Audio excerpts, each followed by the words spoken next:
या मसुदा समितीनं 141 दिवस काम केलं. या समितीचे अध्यक्ष आहेत डॉक्टर बाबासाहेब आंबेडकर. आता अनेक काही या महाराष्ट्रात भारतात राहणारे अनेक दलिंदर आहेत. ते म्हणते 7 लोक असताना बाबासाहेबांचंच नाव मोठं का? भाऊ ते बॅरिस्टर होते, इंग्लंडला शिकले, जपानमध्ये बाराटला नावाचा कोर्स केलाय. एवढं करून आपल्या भारताची हालाकीची परिस्थिती माहित होते. याच्यातलं एक बी बाहेर गेलं नव्हतं. मग यायला काय धतुरा माहितीये का घटनेत काय करायचं आणि काय नाही? है ना? मग तिथं बाबासाहेबांचं नाव येणार असेल. भाऊ ज्या माणसाने जे काम केलं त्याच्या कामाला व्हॅल्यू द्यावाच लागेल ना तुम्हाला. पण तुमच्यासारखे 2-4 फटुरे जरी म्हणले समजा बाबासाहेबांनी काय केलं, बाकीचे बी लोक होते आणि काही काय आहेत पा उग भाषणात बाबासाहेबांचं नाव घ्यायचं, माघारी कार्यक्रम बरोबर वाजायचा.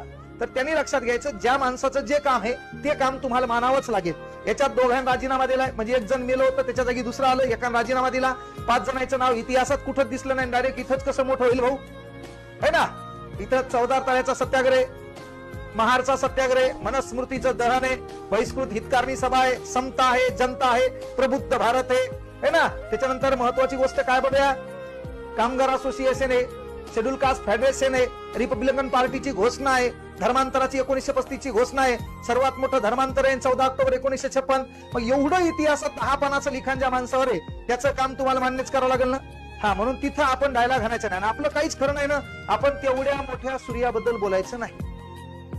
प्रज्ञा सूर्य, बोधिसत्व, परमपूज्य, ज्ञान सम्राट, अर्थतज्ञ, है ना? तर त्या माणसाबद्दल आपण बघायला घालायचं नाही. आणि ज्याला हाणायचा लय पुस्तक वाजलेत माझ्यासमोर बसायचं, मग मी तुला सांगतो त्याचं काय काय काम आहे. चला.